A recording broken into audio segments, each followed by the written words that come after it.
Well, welcome.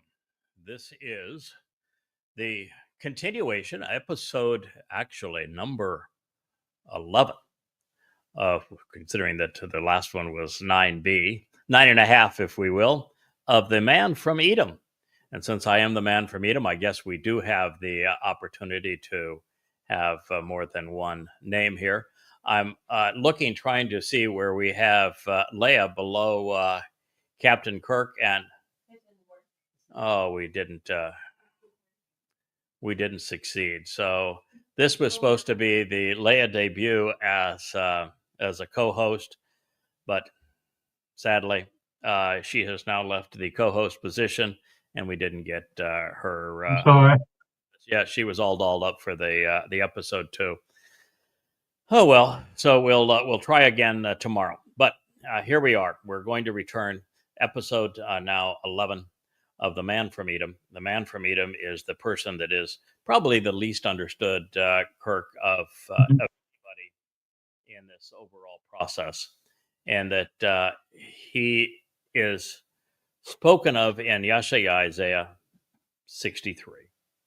After Yeshaya says so much about the Choder and about the Bashar of Dod and the cold voice of Yahweh and the Nakar, this observant foreigner, he almost does an emotional meltdown over the arrival of the man from Edom, whom he says is responsible for saving a great many. He's the first person that's been willing to listen to God in really thousands of years. And he's the one who, according to Yashaya, becomes the Zeroah, the one cultivating the harvest on behalf of what Yashaya, Isaiah, has said. And by doing that, according to the great prophet, he saves a great many people. And it's difficult for the religious to relate to this, because if you're Christian, well, it can't be your guy because, well, he's coming from Edom. The mythical Jesus is supposed to be a Jew, so it can't be him. And if you're a Jew and you're a practitioner of Judaism, you don't want to deal with this because, Goyim bad, and we're not going to listen to Goyim. We're superior. Well, you aren't in terms of Yahweh right at the moment. You will be, but you aren't now, because none of you were willing to listen to God, so he had to go outside of Yisrael to find someone to serve in this role. And that drives the rabbis crazy that the save a great many isn't them, but in fact, this man from Edom. So it doesn't fit either religion. Of course, it wasn't fit Islam. All is dumb as a stone, and they don't even know that this statement is there. So what we're doing is that after we considered all of the preamble leading up to this man from Edom and everything Yeshaya had to say of him in context, we're developing further insights as to what the prophets say about the two witnesses in the end. And the two witnesses are Yada, this man, and the other one's, is Elia. So here we are, and we have proceeded into Malachi, who is the last of the prophets. And I know that when we begin here at Malachi 18, that I'm not going to apologize for the fact that we have been through this statement now twice before, and we're going to resume right back where we began or ended two different programs. But it's hard to imagine that there's something more important for Israel to hear right now than this. And excuse me if it looks like I'm being tethered. They have me on a short leash here, and I have to be off to the side so that I'm not blocked by Captain Kirk's picture. You can move a little. I think you got a little space.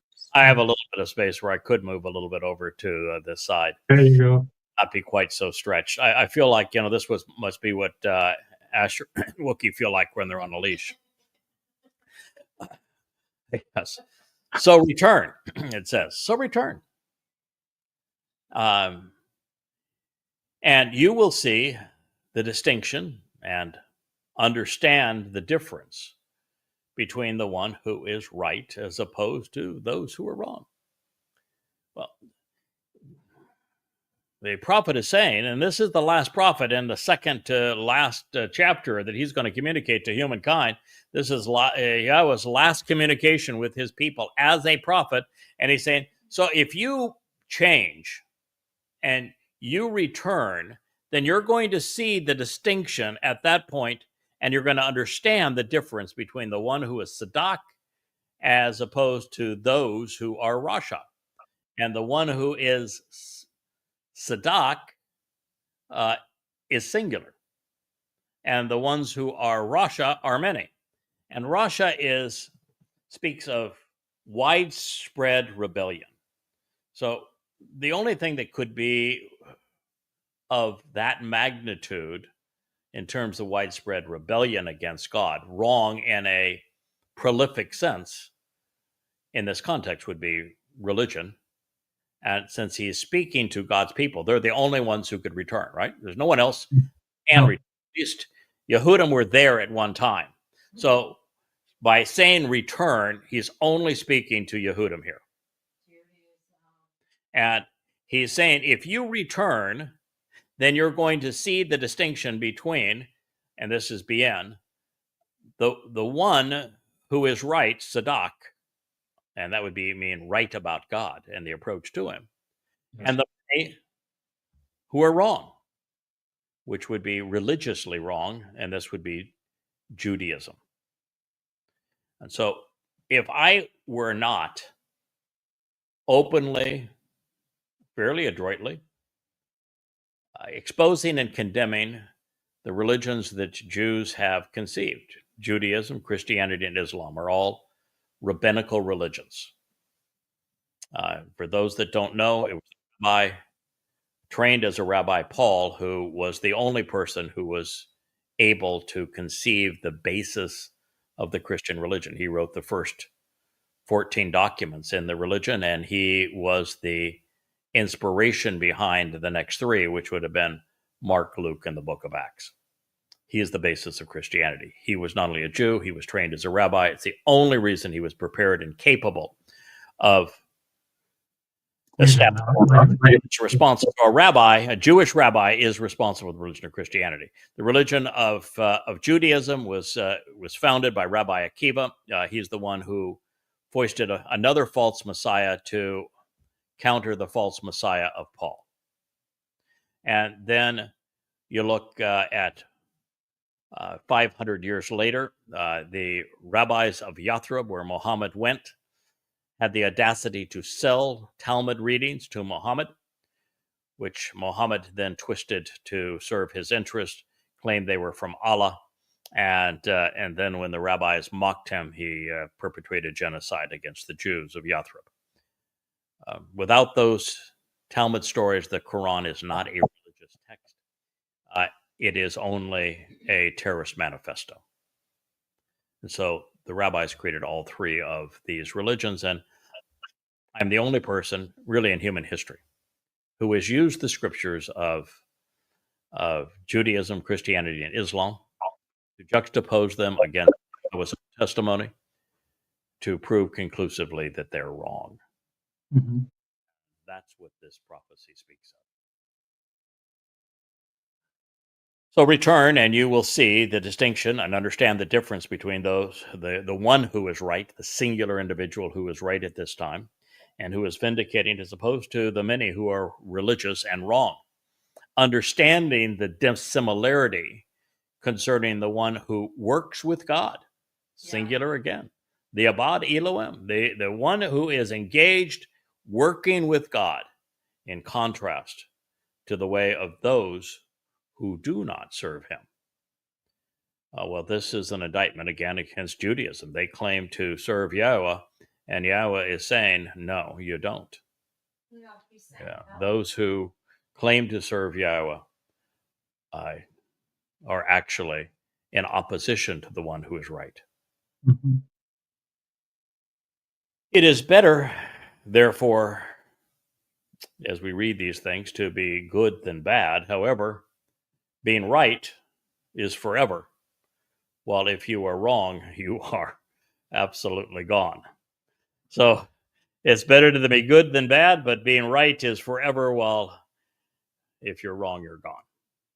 Beyond understanding the distinction between Sadak being correct and Rasha errant is essential when approaching Yahweh.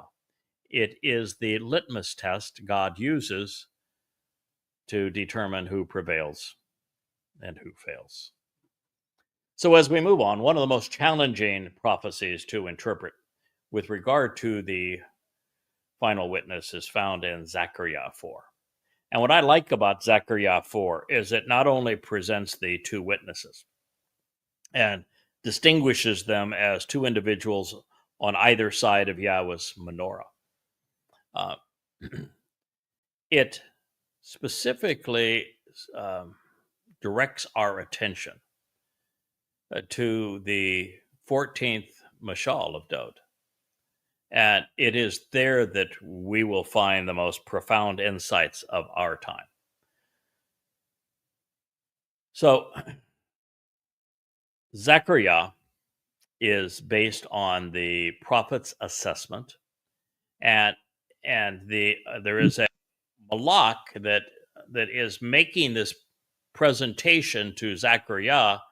And one of the things that we learn is that Zechariah, who's an exceedingly well-informed individual, based upon his comments earlier in Zechariah 3, we know that he is a quick study, that he's bright, and that he's well-informed. But when it comes to Zechariah 5, flatline. He didn't understand any of it. Now, if a man who knows Yahweh, he knows the Torah and prophets exceedingly well, and it is a malach of Yahweh, a spiritual messenger of Yahweh, that's making this presentation to him using highly recognizable symbols, menorah, for example, and olive oil and olives and olive trees and that sort of thing. The obvious conclusion, I think, is that if he didn't understand it, that no one would understand it until it was time to understand it. Yes, I've said something, you don't know until you know. You can read a passage and not understand the connections between it and something else that's important until you know what's important later on, right? So the more you learn, the more you're able to learn and understand. Zechariah did not have the wherewithal at this time to perceive what the malach, the spiritual messenger, was telling them. And I think that's important, because not only didn't he, no one has. Yeah. Until quite recently, and we have interpreted correctly for everyone, because now the time for it to be understood is here, because guess what? We're dealing with one of those olive trees, and we're dealing with the new menorah. Look at the new menorah up here. And we are anticipating, in a matter of years, Eliah's return. So by design, sometimes God says things that are well beyond the original audience, such that they become meaningful to those who will be influenced and affected by them, but not before. Therefore, not surprisingly, as we approach the time of Jacob's troubles, which is now, just 13 months away. So, yeah. The 22nd of May, 2026. The highly allegorical language throughout this chapter is just beginning to resonate with us. And I think over time, we'll even be able to discern more from it. Remember, I told you, what's my first thing I want to know with if I get to ask Yahweh a question, is what did we miss? Yeah. So there's still insights to be gleaned. Yeah. The malach guiding Zechariah through the process was deliberately being evasive, because he wanted Zechariah to process what he was witnessing and then make the connections between the elements to deduce their import, their intent, their identity. He was constantly egging Zechariah on. Say, surely you get this. Surely you see yada here, right? No, I didn't.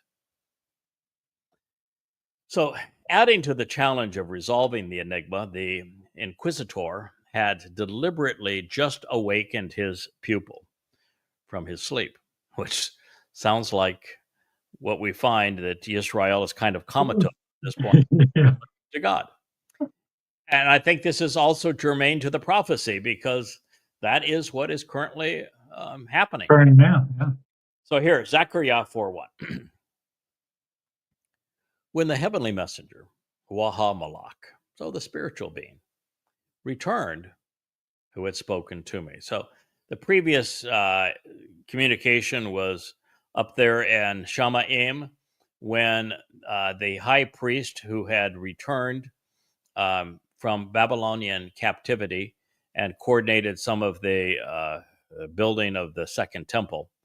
Um, he was called disgusting, unclean, and unfit. And his name, of course, was Yahusha. The only name that could ever be even remotely applied to the Jesus fellow, Mr. Jesus, is Yahusha. And what we're told here is that Yahusha was He's old. he was a scumbag. He was so disgusting that he disqualified the priesthood, which means that for there to have to be the requirements of anointing the mercy seat of the Ark of the Covenant, which has to be done by the high priest on Yom Kippurim to reconcile Yisrael back into a relationship with Yahweh, there would have to be somebody else that wasn't in this line of priests to do it, and that he was to be prepared to do it. And of course, that is David. And during that discussion, it was obvious that Zechariah immediately said, I get it. This is Dode. So he recognized what they were talking about, which means he's a sharp individual. He knows his stuff. Mhm. Okay, so the heavenly messenger returned who had spoken to me. He roused me in a way which could be compared to an individual being awakened from his sleep. Zechariah 4:1.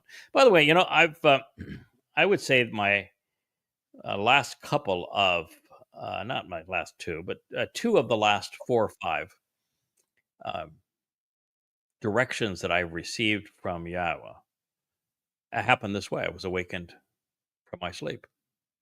Young man, I think it's time we have a little chat here. And so there's something about that mindset that actually seems to make people receptive to listening. So I remember when I got the instruction, I want that menorah to be the symbol going forward. I want you to start talking and doing more talking than you're doing writing. I want you to start completely over with the management team going forward. We've got a lot to accomplish, and I want better people in those roles. It was just so much. And I want you to completely start over in social media, scrap everything that's been done and start fresh. We're going to do this different. We're going to do it my way. And so I was awakened from my sleep when that came. Same situation is here. So duly noted.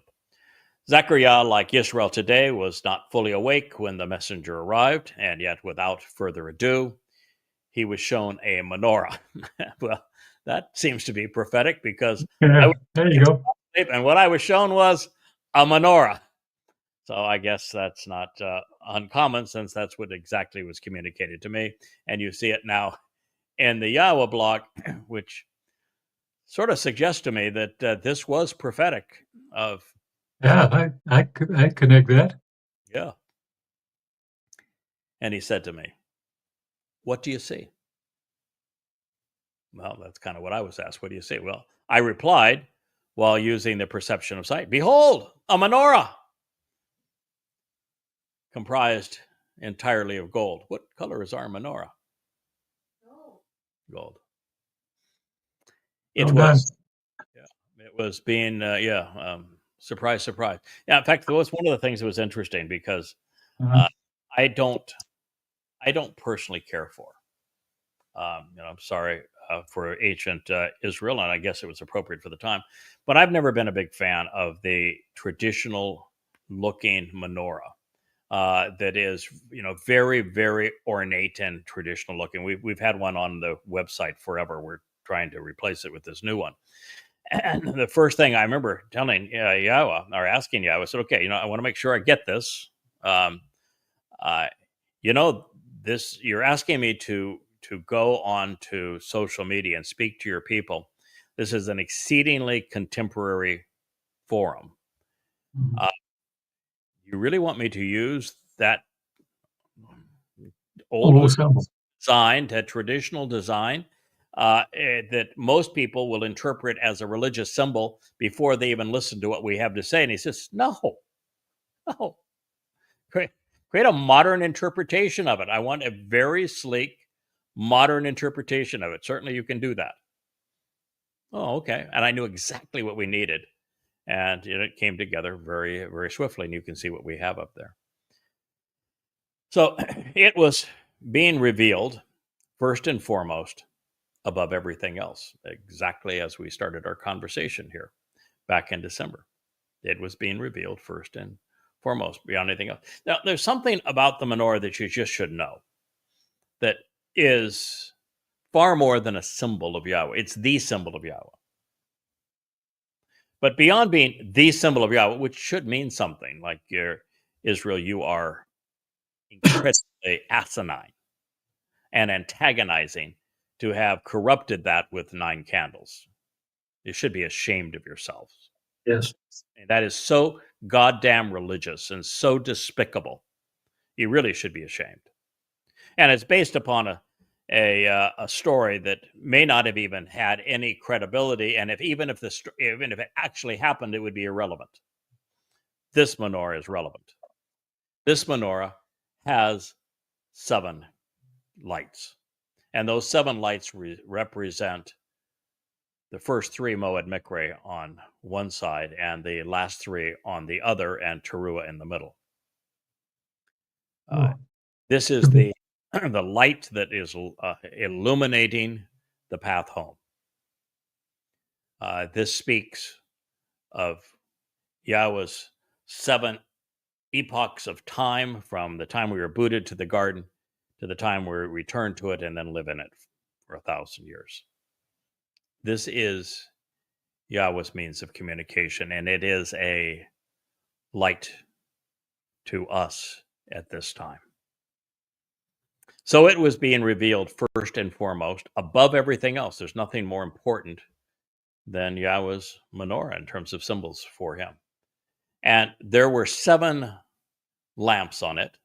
It epitomized the promise of 7. Weren't 9, wasn't 1. And there is another subtlety about, I don't even know if it's subtle, but the representation on this menorah as 6 plus 1. And that, of course, is that man was created on the 6th day as a carbon-based life form with the atomic number of 6, plus God, Yahweh, who is Echad, 1, equals God's idea of the ideal outcome. That's what that menorah also represents. 6 plus 1 equals perfection. There are 6 steps through the Moed Mikre that lead to Sukkah. And there were 7 metal castings serving as channels and spouts on the lamps, which to show the way to the benefits of the relationship were on top of it. In other words, there's those 6 arms plus the one in the middle, the 7. They're conduits for olive oil. Olive oil, this source of illumination, the source of healing, the source of anointing, and distinguishing the very thing that represents Yisrael. And they're the olives, and it represents the final harvest of Yisrael, is going to flow through these channels, just as the word of Yahweh would flow through these channels and come out illuminating his people. So Yahweh's Rosh, his first and foremost symbol, is the 7 light menorah. It is a lampstand comprised of 6 oil lights, 3 on either side, and a single illuminated stem in the middle. God, who is light, is represented by the singular lamp. The 3 spring mikre, Pesach, Matzah, and Bakurim, are depicted on the first 3 lamps, looking from right to left as Hebrew reads, the direction of Hebrew writing. And the final 3 near, which represent the fall mikre, Teruah, Kaporim, and Sukkah, are on the left side. In the center, the covenant family is enriched and empowered, enlightened, and emancipated on Shabuah. It is the time for the 3rd Zeroah to shine. The oil in these lamps represents the Ruach. The olive tree is deeply rooted in the land and long-lived. The oil is nutritious. It serves as a healing ointment. It's used for anointing, and it provides perfectly brilliant illumination, piercing the darkness. The key to understanding the first installment of this prophetic portrait is the recognition that Galah means to be revealed, to be exposed, to be made known. It does not mean bowl or fountain, as religious institutions would have you believe based upon their aborted translations. Correctly rendered, we are not struggling to figure out what a bowl is doing hovering above the menorah.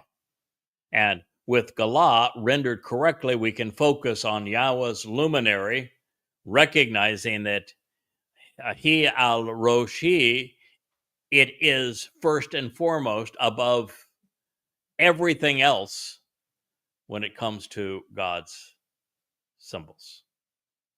And of course, menorah is like so many things that are important to Yahweh, feminine in its nomenclature. Yahweh's menorah is comprised of Sheba, 7, near small containers of olive oil. These Sheba, 7 reservoirs, contain and convey the merit of the 7 mikre, invitations to be called out and meet with God. They are served, the Shaba, 7 promised benefits, is what they offer for those who provide mutzkach, places for oil to flow, which happens in our lives when we convey the testimony of Yahweh. Beyond the 7 Moed Mikre, Yahweh spoke of his choder, his stem growing out of the rootstock of Yishe to stand out and be noticed, once infused with his 7 spirits. Those who cause him to, well, this causes him really, I should say, to be especially wise, according to Yashayah's testimony among men, possessing profound and complete understanding of God's story from beginning to end.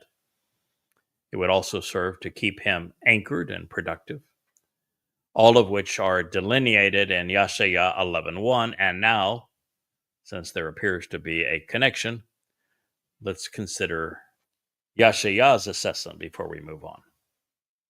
Yashayah wrote, "The choder is a rod to purge and punish wrongdoing, as the club of divine vengeance, as well as a productive shoot from the branch and a sucker from the stump.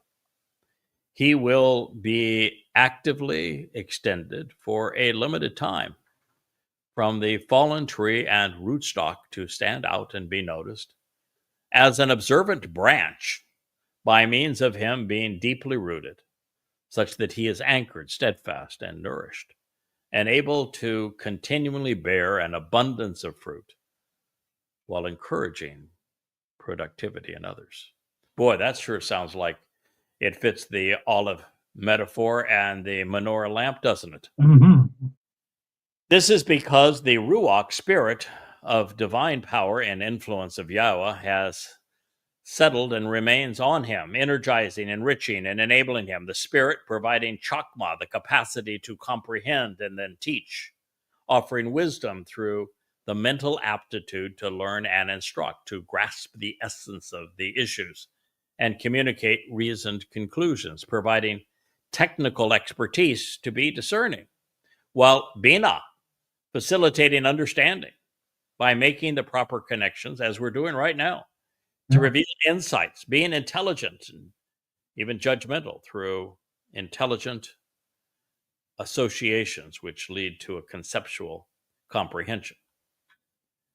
The spirit of Itzah, advice and counsel regarding the overall purpose of the entire plan, cognizant of pertinent distinctions pertaining to how one should reply after prudent consultations on the purpose of the proposal from beginning to end, and of Gabora, of being emboldened and inspiring, competent and courageous as a poised and assured leader who is able to accomplish the mission and perform until it's complete, providing the aptitude, capability, and wherewithal to confirm what is true. A sadak, if you will, offering the mental discipline to be unwavering while fighting to fiercely defend what is right. The spirit of dayath, of knowing, of knowledge, of being perceptive and discerning, of recognizing where to look for answers and to acquire information, of being aware of the evidence and being able to differentiate what is relevant and accurate, of discriminating between fact and fiction, right and wrong, so as to recognize the truth as yada, which leads to yira, to respect and revere, to show an appreciation for the inspiration of Yahweh. Yashaya 11, 1 and 2. Boy, that's a lot of profound insights that tie directly into what we're reading about this juxtaposition of the menorah and the what will soon be the almond. So as we journey through the prophecy to identify the intent and the identity, really, of the two witnesses, Yahweh will remind us that his spirit is responsible for their success. Further, Yahweh will equate them to olive trees, affirming the choder as a branch, as a stem, as a sucker from the fallen rootstock of that tree. Further, Teruah, which is the most important day by far on the choder's calendar, well, it's not only an olive harvest, but that stick that represents the choder is what's used in Yeshaya's definition of that harvest to say is that he is going to glean these olives by striking the tree, the very essence of his nature, this stem or stick. Now, it's also instructive to know that in addition to the 7 Moed, Mikre, and the benefits associated with Yahweh's 7 spirits, there are 7 colors. Oh, we have Leia's going to actually try to light a menorah here, and we'll bring it into view here momentarily once she gets ours lit. So it's also instructive to know that in addition to the 7 Moed and the benefits associated with Yahweh's 7 spirits, there are 7 colors in the rainbow, right? Yes. Artist, you know this. Yes, I do. Yeah, and this is relevant because the rainbow is the symbol of the covenant. And 7 lights in the mikre, 7 colors in the rainbow. And they are Roy G. Biv, red, orange, yellow on the top, green, symbolic of growth in the middle. That's the purpose of Shabuah, and blue, indigo, and violet underneath. Okay, you don't pick it up. Oh. No. So you're gonna slide it? Yes. Okay, we see how far I can move towards you, and we slide it in. Oh, we have Leia is now here. Let's see if we can get it squared up. Well, look at that. There we are with the menorah right in our scene. Good. Lovely. Oh, yeah, we don't want to be a 6-light menorah. I don't know who that would be acing out, but that's probably not a good choice. So, when we think about all of this, what we find is that maybe I have too much hot air and I'm blowing them out, but that's certainly not my intent here. No, it's on. Okay, It's just well, very, very low. we need a little longer wick on that. Oh, wow, that gets really, really hot in the middle. Oh, wow. Don't touch. Yeesh. Good spot. Note to self, fire is hot. Okay, so it is instructive to know that in addition to the 7 Moed Mikre, that, as we say, that Yahweh has conveyed this same instruction to us through this rainbow. And the menorah is Yahweh's witness. From it, we can deduce insights into his nature and his plan. And that is why the 2 witnesses, represented by the olive trees, are stationed on either side of Yahweh's symbolic luminary. Now, the story of the menorah begins with the tree which enables it to shine, illuminating our lives. And that, of course, is the olive. It is olive oil that it is burning, as we see here in these luminaries. And the olive oil is symbolic of Yahweh's desire to illuminate his people. As shared a moment ago, the olive is also native to the land of Israel. It is firmly rooted and able to survive even the most severe storms. And of course, the olive can look a little gnarly, and with all Israel has gone through, it might be a fitting depiction. So its fruit, of course, must be crushed before it is productive. I think this is symbolic of Israel needing to go through the time of Jacob's troubles before they emerge and are willing to return to Yahweh. And olive oil remains a source of brilliant light, of healing ointment, of nourishment. It is the perfect way to convey truths relative to our relationship with God. And there is something else that I've really never spoken of. I've spoken of generally, but not specifically as it relates to this luminary. Olives are a physical form of a physical thing. It's a fruit of a tree, correct? Mm-hmm. And when you add fire to that oil that is crushed from the fruit of the tree, you have light. Yes. And so what's happening here is that this radiant energy is taking this crushed organic physical entity and transferring it into what? Well, into light, of course. And Heat. Yeah. but light. And so a radiant energy. So we're going from something entirely physical, Mhm. this olive, Energy-based being. transitioning to something that is energy based, Mhm. illuminating light. And isn't that the purpose of these 7 Moed Mikre?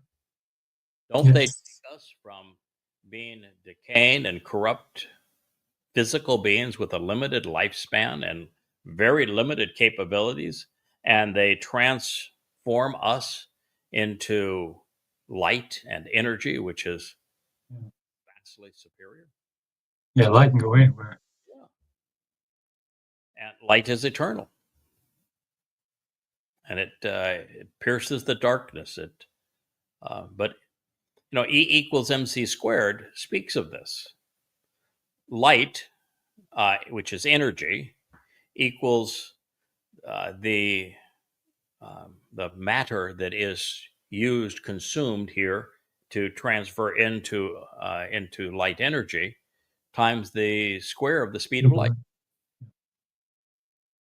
that's what we're witnessing here is great transformation. And it's symbolic of what the Moed Mikre do for us. Of course, there are two olive trees because there are two witnesses. And I think it's also a little more than that, because it's not just that there will be two witnesses up to the point of Dod's return on Yom Kippurim. And those two witnesses will continue to be witnesses thereafter, supported by a team of people, but the king is going to delegate through them, and they will continue to serve as witnesses to the mortal remnant of Israel. But there are also two luminaries in God's story. One representing the sun, which Yahweh tells us is Dod. He is as brilliant as the sun in God's presence. He is the greater luminary. And there's one who reflects his light, which is the purpose of the Bashar, is to reintroduce the greatness and the brilliance of Dod back to his people. He is the lesser luminary. And they both serve during the Moed Mikre, which is the presentation you find on the fourth day of creation, which is the very time that Dod fulfilled Pesach, Matzah, and Bakodim, leading to the fourth Moed Mikre, which would be Shabuah, which is my responsibility to fulfill. So I think there's also this realization that in this lamp and in those olive trees, there are two witnesses, but there's a principal luminary in our midst, and that the two olives serving on both sides of this menorah are serving the greater luminary, who is Dod. Oh, of course. Yeah. So I think all of that is part of this communication. So the next statement is, there were two olive trees by it, one on the right of the revelation.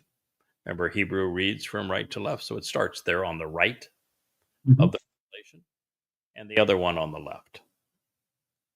Zechariah, remember Yahweh 4:3.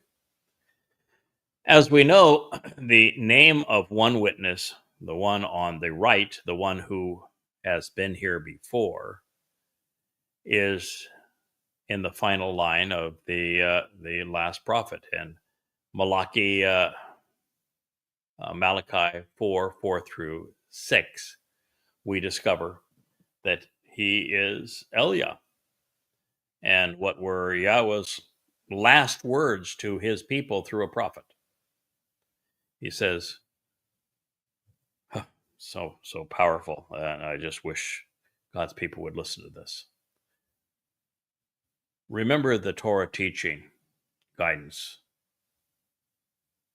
of my associate Moshe. Now, there's the tendency for people to read right through that and say, oh, well, religious Jews, we're Torah observant. No, you're not. You're Talmud observant. This is not the oral Torah. This is not the Talmud. This is not the Mishnah. This is not the Zohar. This is the Torah of Yahweh. So remember the Torah teaching guidance of my associate Moshe. Because without that, none of the rest of this makes any sense. You wouldn't understand the menorah. You wouldn't understand what the Moed Mikre represent. You wouldn't understand the covenant. You wouldn't know the terms and conditions of the covenant, the benefits of the covenant, how they're delivered through the Moed Mikre. You wouldn't understand how you tell a false prophet from a real one. You wouldn't understand that the one who is predicted to come, that is like Moshe, a prophet from amongst your people, is Dod. Without the Torah, you don't know Yahweh's name. And so the Torah is the blueprint for all of this. It's the foundation for all of this. And so if you're going to understand any of it, you have to begin with Zakar and Zakar Torah. And Zakar is even a powerful term because Zakar has a double meaning. You know what the double meaning of Zakar is? Because there's Zakar, to remember. Well, to remember is the verb. Oh, I'm sorry. What is the noun Zakar? Man. And so if you were to put together the verbal root and the noun, what do you have? Memorable man. Mm-hmm. So Zacharon, which is all things pertaining to Zachar, and Zachar means, remember, there's a memorable man of the Torah, teaching and guidance of my associate, Moshe. So it's not saying that Moshe is the memorable man of the Torah.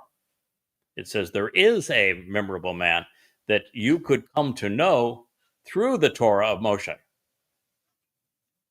And so the most memorable man, of course, is the one that's presented in Devarim 18, which is Dod. But there's also a reference to the other guy, the lesser luminary that's presented in the creation account. Yeah. At this very moment, that lesser luminary is actually more important than the greater luminary, which is why on Teruah, at the time that the lesser luminary offers his life to reconcile Yisrael back into a relationship with Yahweh, prepare the adulterous woman to be betrothed to the returning groom, who is Dod, that there's a solar eclipse. What happens in a solar eclipse? I just think it was dark. The moon, which is the lesser luminary, doesn't reflect the sun's light at that moment. It comes between Mm-hmm. the sun and the earth. That's the symbol of why there's going to be a solar eclipse during the fulfillment of Teruah. Remember, there is a memorable man of the Torah. And between now and the time that Dod arrives, well, he's talking to you. Yeah. Dod arrives, he's talking for Dod. And even while he's here and talking to you, he's talking to you about Dod. So there's a memorable man of the Torah, of my associate Moshe, which to show the way to the benefits of the relationship I provided as instructions through him in Choreb for all of Yisrael, including the prescriptions for living that cut you into the relationship and the means to exercise good judgment regarding the way to resolve disputes. These two words are two that the rabbis have a very difficult time with and corrupt routinely. The prescriptions for living that cut you into the relationship is choke. It means to inscribe, which means that there can be no oral Torah. He's not speaking of that which is spoken. He is speaking of that which was written. And mishvat is a combination of my, to ponder the implications of shafat, Shabbat, yeah. is to exercise good judgment. Behold, I myself will send to you Elia. Yahweh's God. Now, this is after he says there'll be a memorable man who is mentioned Mhm. as Yahweh, who is going to be doing a lot of writing about the prescriptions for living and is going to exercise good judgment regarding the mishpat, the means to resolve disputes. Behold, I myself will send to you Elia, the prophet, before the coming arrival of this exceedingly important and awesomely inspiring day of Yahweh. What is the awesomely inspiring, the most important day of Yahweh? Yom Kippur. It's when Yahweh returns to the homecoming. It's the family reunion. Then he will restore the thinking and inclinations of the fathers for the children, and the thinking and inclinations of the children for their fathers. Or otherwise, I will arrive and inflict and destroy the earth. You're very faint. This is the passage that caused me to say, oh, now I get it. We either succeed in this regard and we cause the children of Israel to be receptive to their returning to Yahweh and to change their thinking and inclinations as children of the covenant. Or Yahweh destroys the earth because there's no one there to greet him. There can be no family reunion if there's no family to be reconciled with. And this is a process. God is also saying that all I really need at this point is for you to be prepared to be restored. I'm not requiring you to be completely restored. I'm not requiring you to be completely transformed at this point. I just need you to be cleansed and prepared for that. Mhm. We'll take it from there. At this point, 100% of the mortal remnant of Israel that has been left behind at the Teruah gleaning is going to have a grand total of 10 days understanding of who Yahweh is, what the covenant represents, what the Moed Mikre are, what the timing of events are, who Dod is, what Dod did. They're going to have 10 days. And so I can tell you, Kirk, we've been together for a long time. It's going to take you more than 10 days. You can't process this much information and No. really in less than, well, it took us 20 years and we've been really devoted to it. 25 now for me, probably 18 for you. Close. So Yahweh's going to take it from there, and we're going to be part of that team. That's Malachi 4:6. But the point here is that if we don't do our job, if we don't have Israel at least prepared mentally so that they're there anticipating Yahweh's return on Yom Kippurim, the great, Mhm. awesome day of Yahweh, and then with the sacrifice of the Adam of Parah, cleanse the religiosity away, so that there's at least a clean slate at that point for Yahweh. Yeah. Yahweh's not coming back to reconcile and to restore the earth to the conditions of Eden. He'd come back to destroy it. So we either succeed, or the planet fails. I mean, that's at the bottom line here. We have to stick to this mission and be forthright and be committed to it. Because if we fail in it, the earth is destroyed. Wow. So no pressure. I would tell you that if God had started with that, if he had said, oh, by the way, what's going to cleanse them at least to the point where it's a clean slate and the adulterous woman can be re-betrothed to my son, Dod. And by the way, you're going to do that by letting Satan beat the living crap out of you right on the Temple Mount for all to see. And then I'm going to have Elia conduct your funeral, and it's going to be a great funeral pyre and everything. If he had started with that, I might have said, I think you got the wrong guy for this job. Yeah. Or if he had started with the fact, oh, by the way, you're going to be working at this for 32 years, and it's going to be every waking moment of your life for 32 years. And should And you you get beat up. fail, I'm going to destroy the earth. What a deal.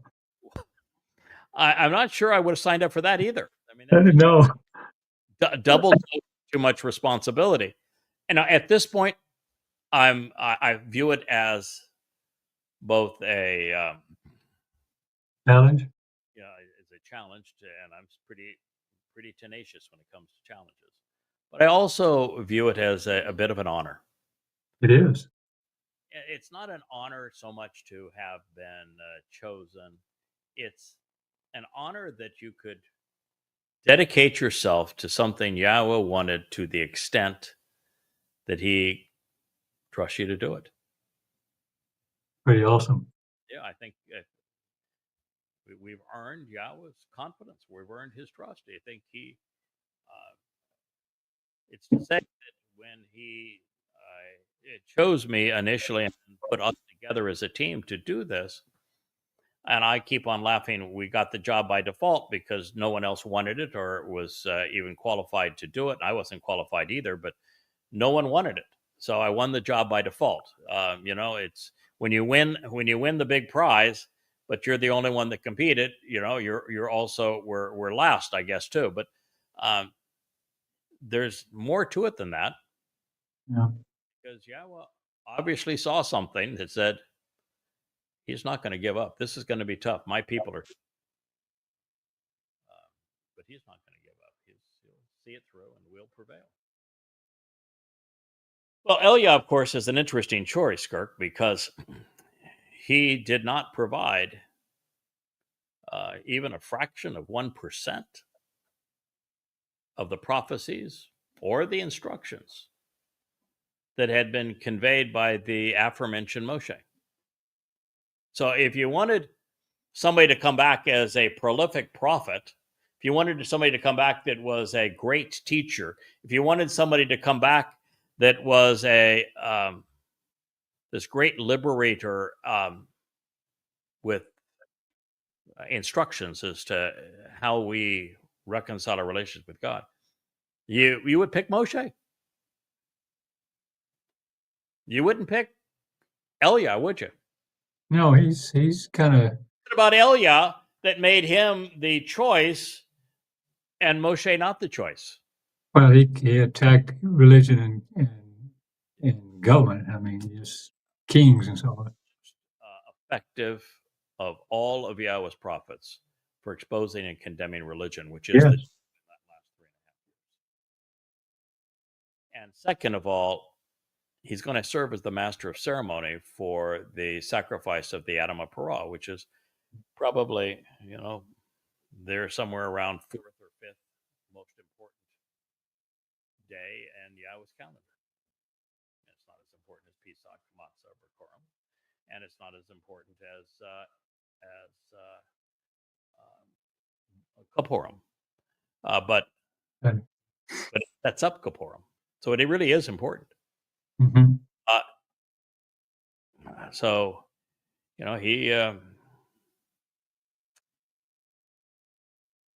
he was really committed to this working, and he wanted somebody who could be a master of ceremonies over the events of Teruah that was practiced at it. And what is the great act that is ascribed to Elia before he disappeared?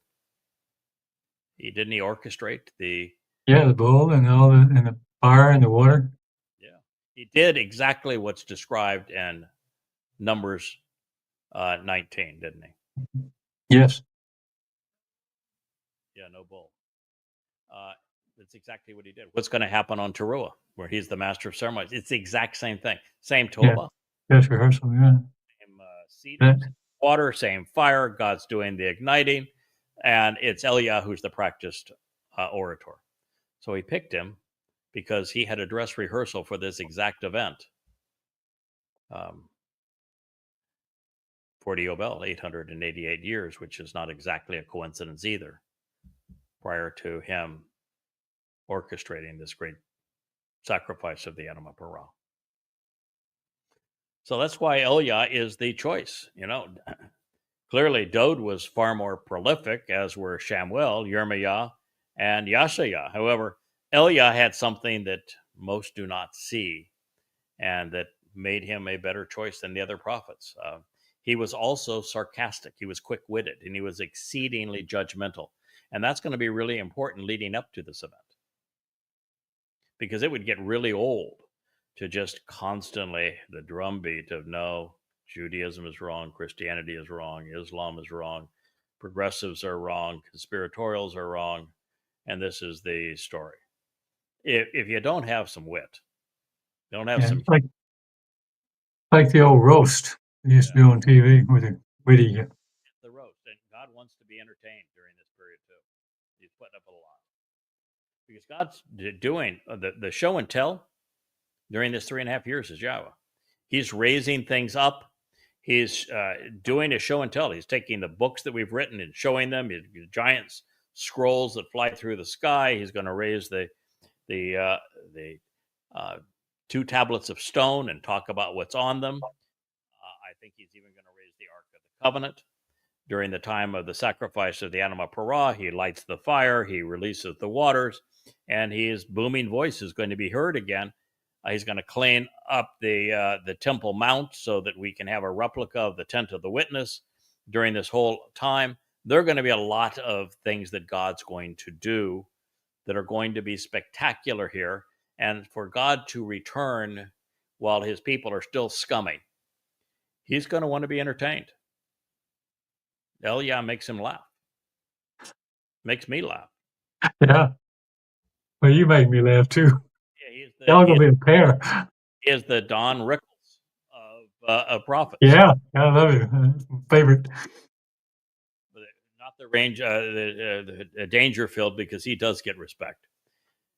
However, Elia, therefore, was sarcastic. He was quick-witted. He was, of course, very judgmental. Always ready and willing to trash the reputations of the religious and political without flinching. And no one was more devoted to exposing and condemning Israel's political and religious establishment. So he is also practiced and rehearsed at the job because he orchestrated the sacrifice of the bull that gave Israel the opportunity to come clean and to choose Yahweh. He will serve as the master of ceremonies during the sacrifice of the Adamah Parah. Therefore, we can deduce two things. First, God recognizes the merit of mocking a society's religious and political leadership, openly and bluntly exposing and condemning them. And second, he is fond of a witness who's not afraid to stand up against the rich and powerful. Also, Yahweh loves foreshadowing important events. And really, there are very few that will be as vital as what Elia is going to coordinate in 33 CE, and he will have rehearsed this whole thing. 40 Yobel, 888 years earlier, 2,888 years. So with Elia being chosen to witness to Israel in the years before Yahweh's arrival with his partner, it is highly likely that Eliah's associate is going to share many of the same traits. And there's no reason God would pick someone who's witty and sarcastic and blunt and bold and exceedingly aggressive at exposing and condemning religion and politics. If he picked Elia, that's what he wants, right? Mm-hmm. Yes. So you don't think he's going to have a wimp that's going to stand next to Elia, do you? No. Going to have a You're pretty good yourself. He's going to have somebody that is witty, that is sarcastic, that is devoted And keep to up. condemning religion and politics. Yeah. I think he got you. It's Elia, and Elia exposed the religion and politics of Israel, that Yes. this other fellow is going to go and expose the religion and Everybody politics else. wouldn't you? Yes, absolutely. I had this written, the 5 volumes of goddamn religion and the 5 volumes of Twistianity to do that, while also writing 20 some odd volumes translating the Dead Sea Scrolls to share this is Yahweh's testimony. Yeah. I think you're good. So, Elia was not shy. I'm not shy. No. And it makes perfect sense. So, recognizing that the choder is a sucker growing out of the rootstock of an old olive tree, giving it new life, it's rather obvious that he is the other witness. Yeah. Standing on either side of the menorah, these two deeply rooted and productive trees, will be discussing Yahweh's symbols, the menorah, using them to reveal his intent. Also, in that we learn that the choder is also the malach, conveying Yahweh's message to his people. In the end, it's interesting to see that a malach is conveying this message to us by way of the prophet. Yes. So we'll share this next statement from Zechariah, Okay. remember 4:4, and conclude the program here and return to it in our next segment. And well, I have to tell you that if I have looked like I'm not quite as enthusiastic as I normally am, my friend Kirk, it's always great to see you. Yes. But it's greater to see my wife. And I thought for sure I thought we had her. we were. Yeah, I thought we did. She's in the seat. She's all up. She was ready to go. We had the lights on. We had the camera going.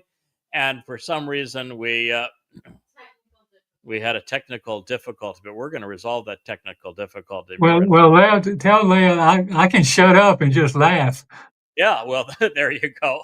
Which, Dode was quite clear in the 14th Mashal that there would be an extraordinarily bright, brilliant woman who would be a contrast to the evil that we have endured, that the world is enduring, and that she is the introduction to the Choder. And with Dode saying that, we're going to add to you, my friend. We're not going to just have the Captain Kirk there. We're going to have the woman that represents Yisrael.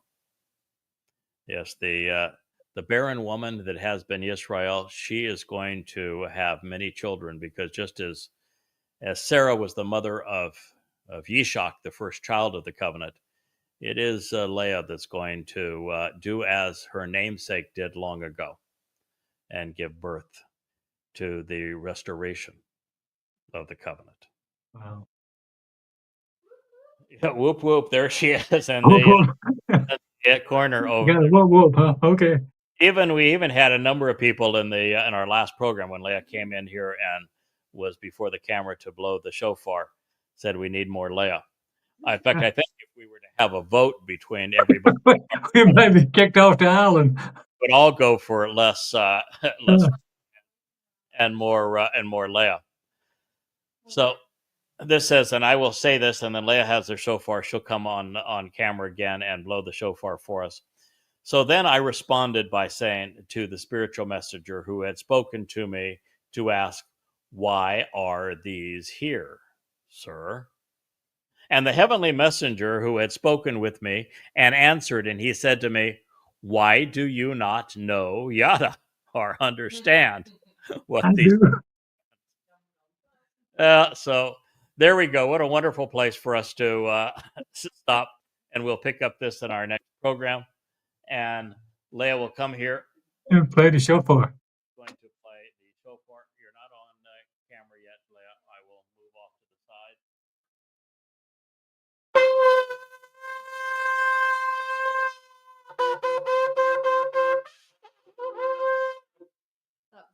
Thank you. And it's a happy Chag Matzah to one and all. This is our actual matzah, Chag Matzah presentation.